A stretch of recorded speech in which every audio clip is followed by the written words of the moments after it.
Notre enquête commence en Italie, à Porto Vado. C'est le principal port de fruits pour l'Europe du Sud. Il est 6 h du matin. Paolo Francheri est le représentant de la firme américaine Del Monte. Il réceptionne une cargaison d'ananas en provenance du Costa Rica. Et pas n'importe lequel, le fameux Extra Sweet, celui qui se vend le plus. La première impression, l'ouverture de la porte, c'est l'odeur, la température, voilà. Ça, c'est une bonne indication. Ensuite, pour être sûr que le voyage s'est bien passé, il doit prendre la température du fruit. Elle ne peut pas dépasser 8,5 degrés. Après 12 jours de mer, 8,5. tout va bien. Les 1000 tonnes d'ananas peuvent être débarquées. Paolo Francheri n'en a pas fini avec ses contrôles. Dans son laboratoire, il doit effectuer des tests sur des ananas pris au hasard. Il vérifie leur poids, puis la couleur de la peau et de la pulpe, et la teneur en sucre. L'unique système, c'est manger les ananas. Voilà. Parti d'Italie, nous retrouvons cet ananas à Rungis. Salut Patrick, j'ai de la marchandise, c'est là. Frédéric Lorenzi est acheteur pour un hypermarché de la région parisienne. Il vient négocier 400 kilos de l'ananas, le moins cher du marché. Ok. Et t'en veux combien là Je t'avais dit 7 euros. Moi, il 7 faudrait que euros, je t'as puisse, quoi 5, 10, 15, 20, 25, 30. Tu dois avoir 38 colis. 38 colis. Tu peux aller arriver à 6,30 6,30, 6,30, j'ai combien de colis là? T'en On as va les, 30, on va les avoir, les 38. 2, 4. Ouais, c'est ça, 38. 6,30, ouais, vas-y. 6,30, c'est bon 6,30, ouais. Bon, comme ça, eux, ça leur permet, je vais leur vendre 90, ils vont pouvoir vendre moins d'1,50 €. Ouais, d'accord, ok, ça va. Soit l'ananas à 70 centimes pièce. Il finira à 1,50 € dans le supermarché. Un prix très faible pour un fruit exotique, c'est la principale raison de son succès. Moins cher qu'un kilo de fraises ou d'abricots, avec l'avantage d'avoir toujours le même goût. Il y a la particularité, cette variété-là, le sweet, notamment qui vient du Costa Rica, d'avoir un goût qui est très linéaire, qui est constant. On va dire que c'est un petit peu le yaourt de la grande distribution. La ménagère, quand elle en prend un, elle est sûre qu'elle va avoir un ananas doux et sucré. Et effectivement, cet ananas a été conçu comme un yaourt. C'est une variété créée dans les laboratoires de la multinationale américaine Del Monte il y a 13 ans. C'est un hybride, un croisement de plusieurs espèces pour qu'il soit moins acide et surtout moins cher à produire.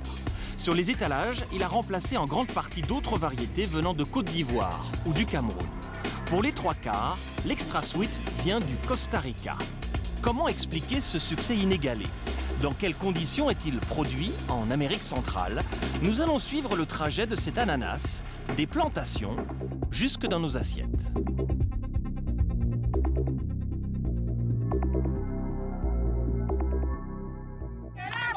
On veut de l'eau propre, on veut de l'eau propre. Direction le nord du Costa Rica, dans la région de Siquirres. Ce matin-là, des villageois bloquent la principale route du pays, notamment les cargaisons d'ananas qui partent vers le port. La raison de leur colère, la contamination de leurs terres par des pesticides. Ils sont utilisés massivement dans les plantations d'ananas des multinationales américaines comme Del Monte. Les villageois accusent les firmes de causer des dégâts considérables sur l'environnement. On est un petit village, mais on est tous unis. On n'a pas d'argent, mais on a notre fierté. Des solutions, des solutions. On est costaricains, comme vous, on a des droits. La route restera bloquée pendant 10 heures. Nous tentons de filmer dans les exploitations d'ananas des multinationales. Refus. Dans le royaume de l'ananas, les journalistes ne sont pas les bienvenus. Le seul à nous ouvrir les portes de sa plantation, c'est Don Oscar Obando. C'est un propriétaire local, resté indépendant. La réputation de son exploitation est excellente dans la région. Visite rapide, guidée et très encadrée. Il est 7 h du matin, les ouvriers récoltent les ananas depuis déjà 2 heures. Après avoir fait fortune dans la banane, Don Oscar a choisi le marché plus rémunérateur de l'ananas. Sur 1200 hectares, il en produit 25 millions chaque année. Et aucun ne sera consommé au Costa Rica. Voilà les fruits qui partent à l'exportation. Celui-là, le plus gros, est pour le marché américain. Et celui-là, pour le marché européen. Si l'ananas européen est plus petit, c'est culturel. Les consommateurs achètent en moins grande quantité que les Américains. Le fameux Extra Sweet, c'est donc lui. L'ananas hybride créé en laboratoire aux États-Unis. Et les Français, ils l'aiment comment l'ananas? Ils sont très exigeants sur le goût et la couleur du fruit. C'est l'ananas que vous mangez en France. Il est de cette couleur à l'intérieur. Le fruit ne peut se ramasser qu'à la main. C'est un balai bien réglé d'une brigade de 13 ouvriers. Don Oscar leur fournit l'équipement obligatoire, gants et lunettes. Les ouvriers doivent remplir un maximum de remorques. Ils arrivent à en faire jusqu'à 20 par jour. Le propriétaire tient à nous montrer pourquoi l'ananas est un fruit exceptionnel. Au départ, l'ananas, c'est une plante qui fleurit. Vous voyez, c'est un groupe de petites fleurs. Ce qu'on voit au centre de ce fruit, c'est en fait une accumulation de fleurs qui, au final, se transformeront en ananas. Et le plus miraculeux dans l'ananas, c'est son système de reproduction. Extrêmement simple, extrêmement rentable. 7 semaines après la récolte, on récupère la racine de l'ananas et on l'utilise à nouveau. On la replante sur des nouvelles parcelles. C'est ça la racine, regardez. C'est ce qu'il a dans les mains.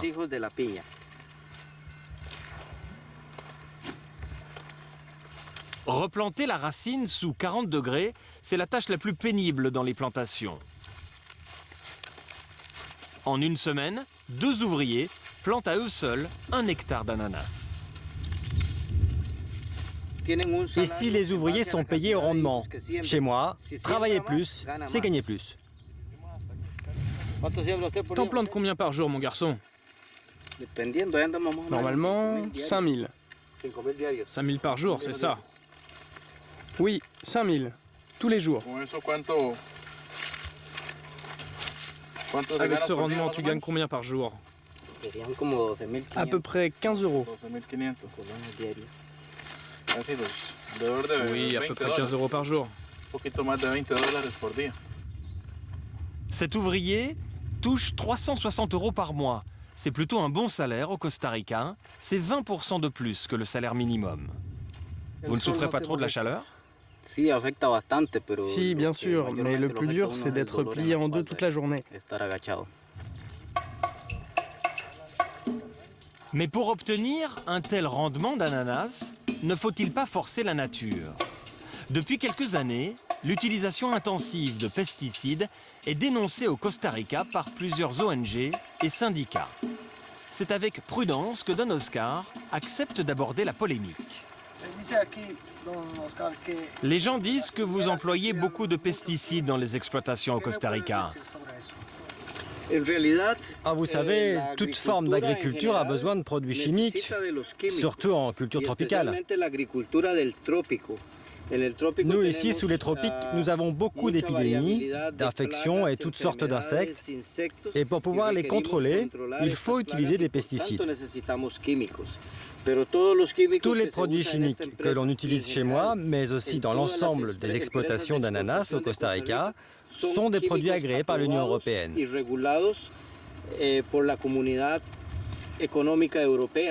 Quels sont les noms de ces produits?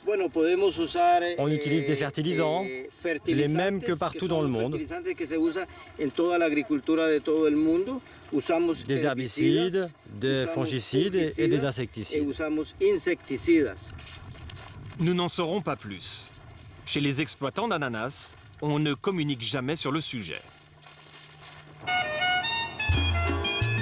Nous poursuivons notre enquête à Siquirres. C'est l'Eldorado de l'ananas. Plus de 15 000 hectares de plantations entourent la ville. Ici, on vit et on pense ananas. Carlos Arguedas dirige la section environnement et santé du syndicat des travailleurs des plantations. Il nous emmène sur la plus grosse exploitation, 2000 hectares, propriété de Del Monte, la multinationale américaine, leader sur le marché de l'ananas.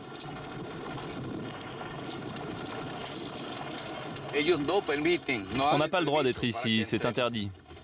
Ils n'acceptent jamais que l'on entre sur les exploitations. Ils disent le contraire. Mais on a fait je ne sais combien de demandes pour visiter des plantations comme celle-là. Et c'est toujours non. Impossible d'entrer. Nous avons à peine roulé 1 kilomètre dans la plantation qu'un gardien armé nous intercepte. Bonjour.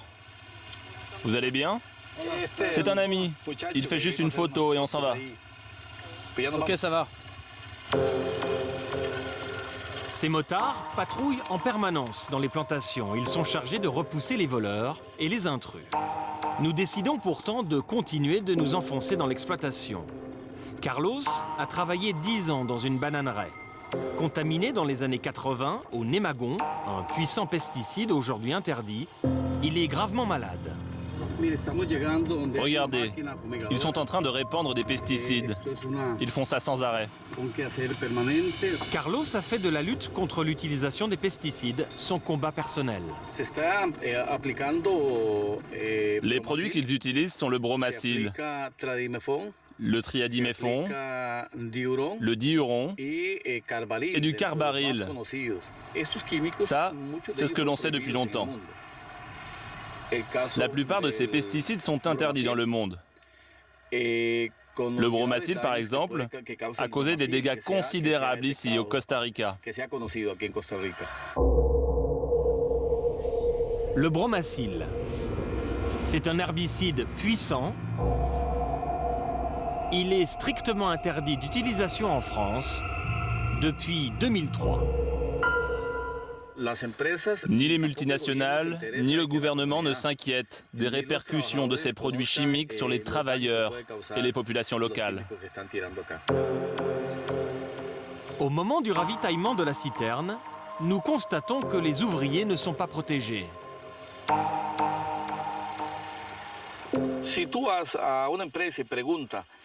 Toutes les exploitations vous diront qu'elles fournissent à leurs ouvriers les équipements de sécurité obligatoires. Vous pouvez pourtant voir devant vous 2 travailleurs manipulant des réservoirs de pesticides sans aucune protection sur le visage.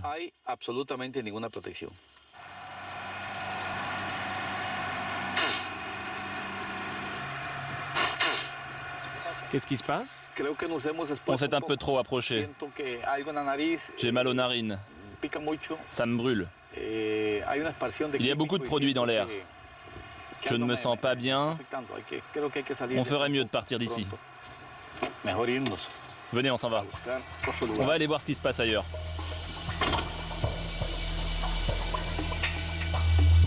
Un peu plus loin, 2 ouvriers déchargent des racines. Autour d'eux, l'épandage de pesticides continue.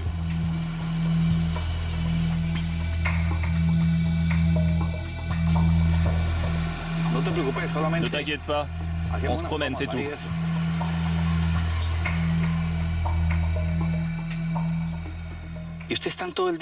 Toute la journée, tu supportes ça?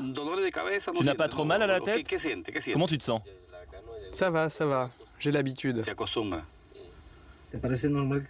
Mais pourquoi vous ne portez pas de protection? Ils m'en ont pas donné pour l'instant. Ils m'ont juste donné une chemise à manches longues. J'ai rien eu d'autre. J'ai pas eu de masque, mais je vais pas me plaindre, sinon je peux perdre mon boulot.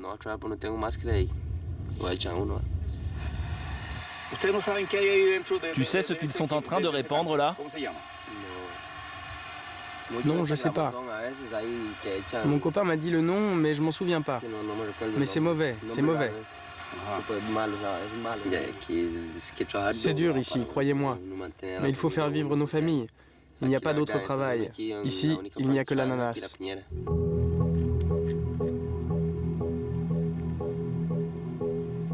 85% de la main-d'œuvre employée dans les plantations d'ananas vient du Nicaragua, le pays le plus pauvre d'Amérique centrale, à 300 km de là.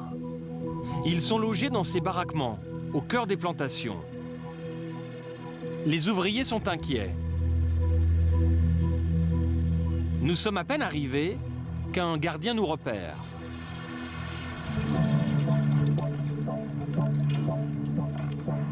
Il signale immédiatement notre présence. Nous n'aurons que quelques minutes pour discuter avec ces hommes.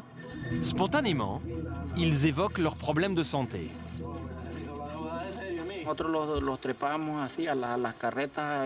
Ils n'arrêtent pas d'épandre ici. Ils utilisent beaucoup de produits et c'est ça qui me provoque ces taches sur la peau.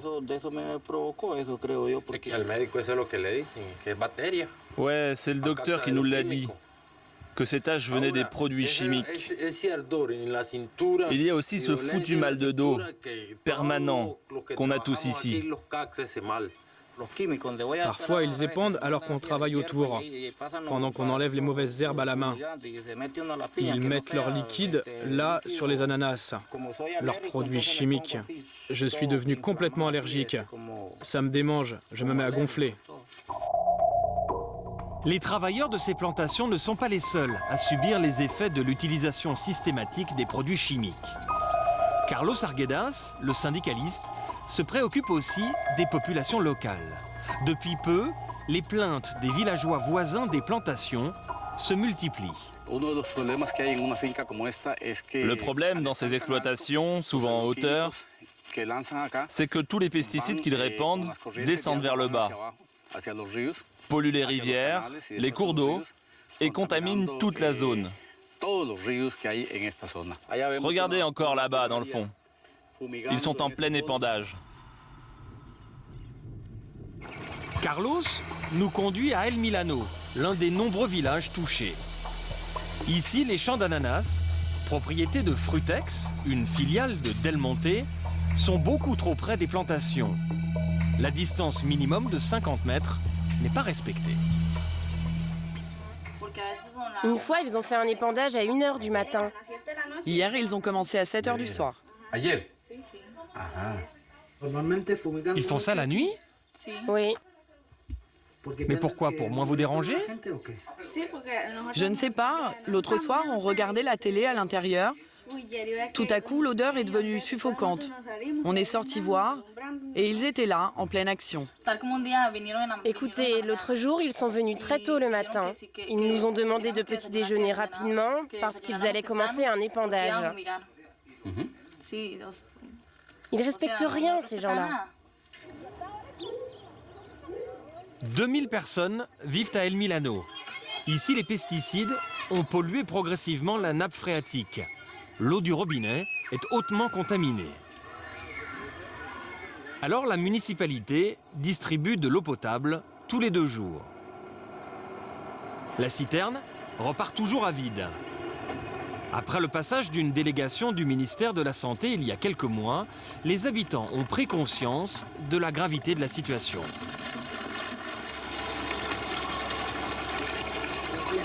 Bonjour, vous ne buvez plus l'eau ici?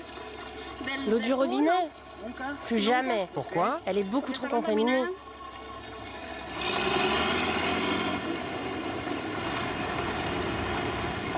À quelques mètres, la rivière n'est pas épargnée. Elle est tellement contaminée que j'y vais même plus pour m'y baigner en famille. Ici, vous faites un petit tour dans l'eau, vous sortez, et à peine séché, ça commence à vous picoter partout sur le corps. Dans la maison de José, l'eau n'est bonne que pour la vaisselle. 2 fois déjà, les habitants du village se sont cotisés pour faire analyser l'eau par un laboratoire. Les conclusions sont inquiétantes. Les premières analyses, on les a fait faire il y a 3 ans. Il y a d'abord le bromacil. Il est à 8 microgrammes par litre. Ensuite, il y a le diuron. Il est à 2,2 microgrammes par litre. Enfin, il y a le triadiméphon. Il est à 0,5 microgrammes par litre. On a aussi commandé de nouvelles analyses en mars 2009. Le taux de bromacil a diminué de moitié. Les deux autres n'ont pas bougé.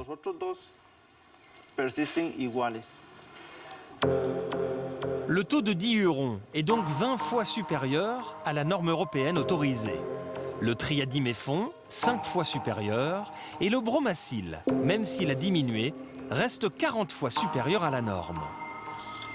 Del Monte affirme avoir arrêté d'utiliser du bromacil depuis 1 an.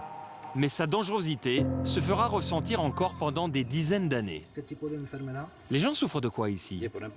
Il y a beaucoup d'allergies, des champignons sur la peau. La délégation du ministère de la Santé dit même que ça peut provoquer des cancers du pancréas, du foie et du côlon. Ils l'ont dit ça quand même, les gens du ministère. Regardez ma fille, elle est couverte de champignons. Vous pensez que ça vient de l'eau? J'en suis sûre, hein. Moi aussi j'ai eu la même chose. J'étais couverte de taches sur la peau et je me suis fait soigner. Le problème, c'est qu'on utilise l'eau du robinet pour la vaisselle, la lessive et pour nous laver aussi. Évidemment, on ne la boit plus, mais je pense qu'on continue quand même à être contaminé.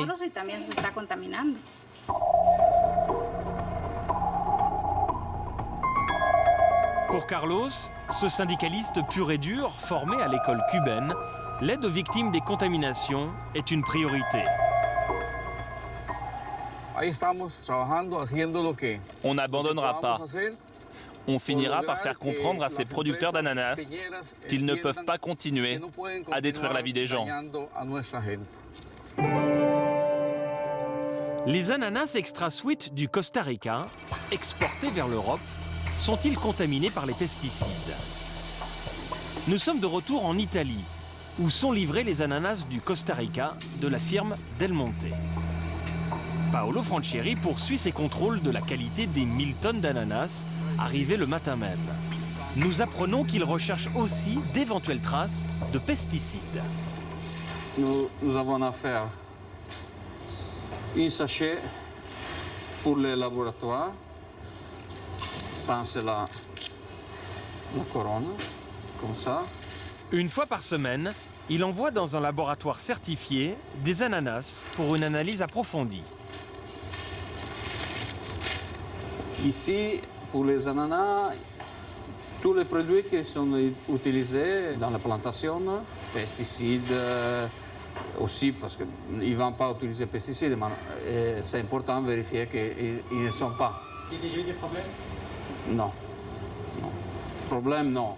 Quelques petites différences, mais rien d'important et pas des produits qui sont dangereux. Pour Del Monte, pas de souci donc. Les ananas arriveraient en Europe sans trace de pesticides. Pourtant, en janvier dernier, en France, la répression des fraudes publiait une vaste enquête sur les pesticides. Une analyse scrupuleuse de tous les fruits et légumes vendus sur le marché. Entre les abricots et les kiwis, les ananas. 32 ont été analysés.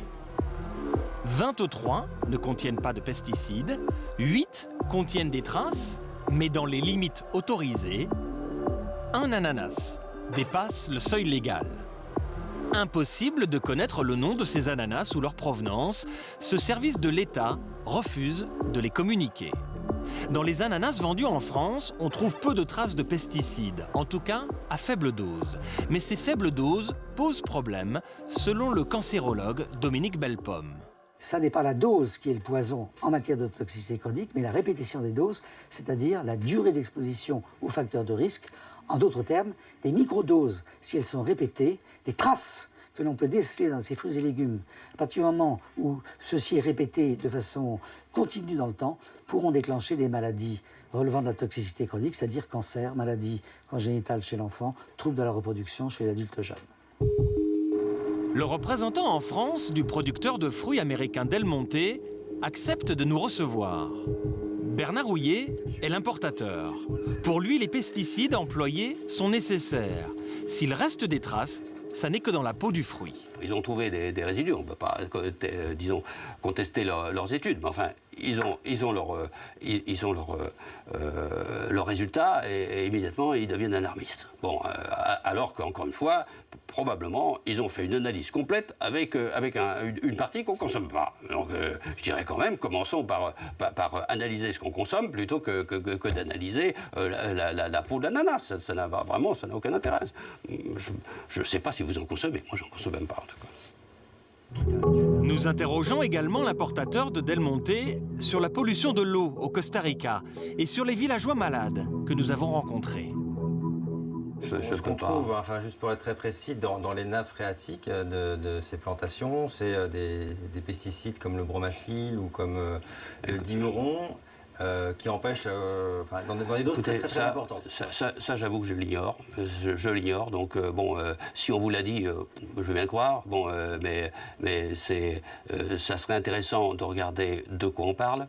Car je crois qu'il y a une dramatisation sur beaucoup de sujets dans le domaine de la protection des personnes qui va un peu jusqu'à, enfin je trouve, en tant que citoyen, un peu vers l'exagération ou vers le nombrilisme. Donc je ne dis pas qu'il n'y a pas eu des erreurs, il y en a sans doute eu dans le système, mais de dire que finalement on consomme un produit qui tue d'autres, comme on pourrait imaginer, c'est aller très loin dans la démonstration. Oui, moi Bernard Houillet finit par reconnaître que notre enquête pose problème. Il n'y a pas à mettre en danger des populations pour produire. Ça ne devrait jamais être, selon moi. Bien.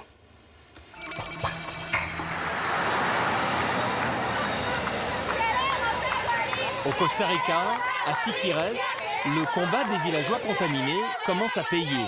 La Cour suprême vient d'exiger la réduction des pesticides. Les juges menacent de fermeture les plantations des firmes américaines qui ne réduiraient pas leur utilisation. L'ananas est un enjeu considérable pour le pays. Le Costa Rica détient 76% du marché mondial.